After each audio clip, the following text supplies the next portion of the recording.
Baiklah, saya membahas mengenai kasus ensefalopati pada Reye syndrome, yaitu 2-year-old boy with no chronic medical condition is brought to the emergency department. He was found unresponsive with vomitus in his mouth. For the past 3 days, he had muscle aches, cough, rhinorrhea, diarrhea, vomiting, fever. His parents gave him aspirin twice daily for symptom control. Vital signs are within normal limit. On examination, the patient is somnolent. He withdraws from the pain. Pupils are equal in size and reactive to light. Cardiopulmonary examination is normal. Hepatomegaly is present. Extremities are well perfused. Artinya adalah seorang anak laki-laki usia 2 tahun tanpa riwayat penyakit kronis dibawa ke IGD. Anak tersebut ditemukan tidak sadar dengan muntahan di mulutnya selama 3 hari terakhir, yaitu pasien mengalami nyeri otot, batuk, pilek atau rhinore, diare, muntah, demam. Orang tuanya memberikan aspirin 2 kali sehari untuk mengurangi gejala. Tanda vital dalam batas normal. Pada pemeriksaan fisik, yaitu pasien tampak mengantuk atau somnolen. Pasien masih menarik anggota tubuh saat diberi rangsangan nyeri. Pupil sama besar dan juga reaktif terhadap cahaya. Pemeriksaan jantung dan juga paru normal. Terdapat hepatomegalit, pembesaran hati. Ekstremitas teraba hangat dan juga perfusi baik. AST meningkat, ALT meningkat, total bilirubin meningkat, direct bilirubin meningkat, serum amonia itu meningkat. Over the next day, the patient's condition deteriorates. He dies despite supportive care. Examination of the brain would most likely reveal which of the following findings. Dalam 1 hari berikutnya, kondisi pasien memburuk, pasien meninggal meskipun sudah diberikan terapi suportif. Pertanyaan pemeriksaan otak kemungkinan besar akan menunjukkan temuan apa? A. Diffuse associated swelling. B. Dural venous thrombosis. C. Hemorrhagic necrosis. D. Inflammation of vessel walls. E. Long chain fatty acid deposit. F. Yaitu pontine myelinolysis.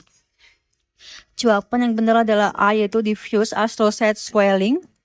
Penjelasan kasusnya yaitu di sini ini adalah kasus Reye syndrome. Diagnosis utama adalah Reye syndrome. Reye syndrome terjadi pada anak yang mengalami infeksi virus lalu diberikan aspirin. Pada soal yaitu anak usia 2 tahun. Ada gejala infeksi virus yaitu menjadi demam, batuk, pilek, nyeri otot, diare, muntah. Diberi aspirin oleh orang tua. Kemudian juga terjadi penurunan kesadaran, ada hepatomegali, AST atau ALT sangat tinggi, amonia tinggi. Ini khas untuk Reye syndrome sama dengan aspirin plus infeksi virus pada anak, yaitu menyebabkan gagal hati akut plus ensefalopati. Microvascular steatosis, adanya suatu hepatocyte with small fat droplet, yaitu adanya suatu central vein dan juga lipofusin atau wear and tear pigment. Jawabannya adalah A, yaitu diffuse associated swelling, yaitu artinya pembengkakan astrosit menyebar di otak.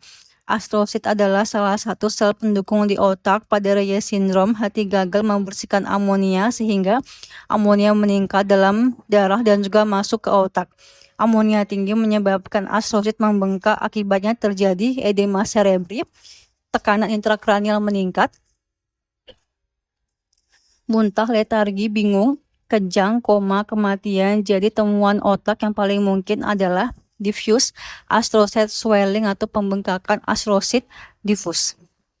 Patofisiologi sederhana adalah urutannya seperti ini, yaitu infeksi virus plus aspirin pada anak menyebabkan toksisitas mitokondria, gangguan oksidasi asam lemak di hati sehingga lemak menumpuk di hepatosit menyebabkan microvascular hepatic steatosis menyebabkan gagal hati akut, sehingga terbentuk amonia tidak bisa dibersihkan, menyebabkan hiperamonemia, astrosit otak membengkak, edema cerebri, dan juga ensefalopati.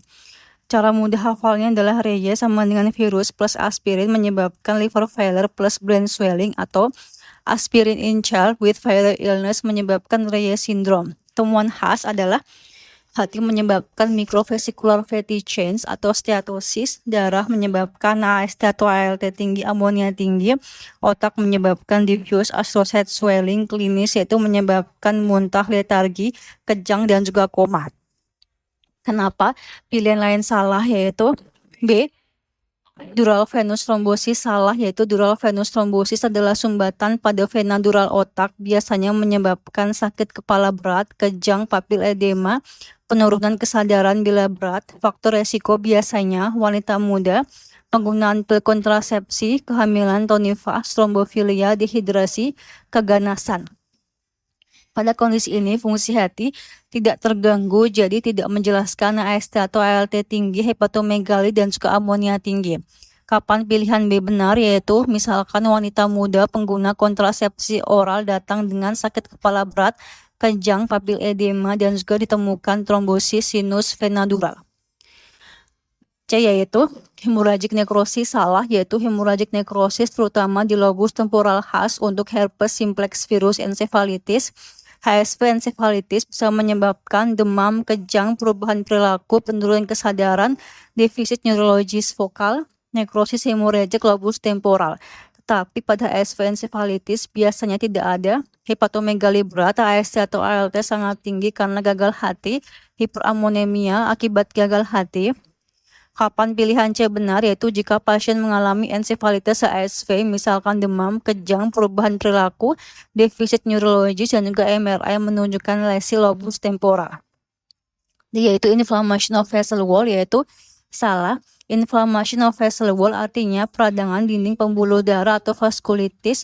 Vaskulitis sistem saraf pusat dapat menyebabkan stroke berulang, sakit kepala, kejang, defisit neurologis vokal, penurunan kesadaran, tapi vaskulitis CNS tidak khas menyebabkan hepatomegali, AST atau ALT sangat tinggi, hiperamonemia, riwayat aspirin setelah infeksi virus. Kapan pilihan D benar, yaitu jika pasien memiliki gejala neurologis vokal berulang, stroke pada usia muda, sakit kepala, kejang, dan juga bukti inflamasi pembuluh darah otak. Yaitu long chain fatty acid deposit, yaitu salah. Deposit asam lemak rantai panjang di otak lebih berhubungan dengan penyakit metabolik atau paroksismal tertentu, misalkan adalah adrenoleukodystrophy, dapat menyebabkan akumulasi very long chain fatty acid terutama pada otak dan juga adrenal. Gejalanya biasanya kronis atau progresif, misalkan gangguan perilaku, penurunan fungsi sekolah, gangguan neurologis progresif, insufisiensi adrenal. Pada Reyes syndrome memang terjadi gangguan metabolisme asam lemak di hati, tetapi bukan deposit long chain fatty acid di otak. Kapan pilihan E benar, yaitu jika anak laki-laki mengalami penurunan neurologis progresif, gangguan perilaku, insufisiensi adrenal, dan juga ditemukan akumulasi very long chain fatty acid.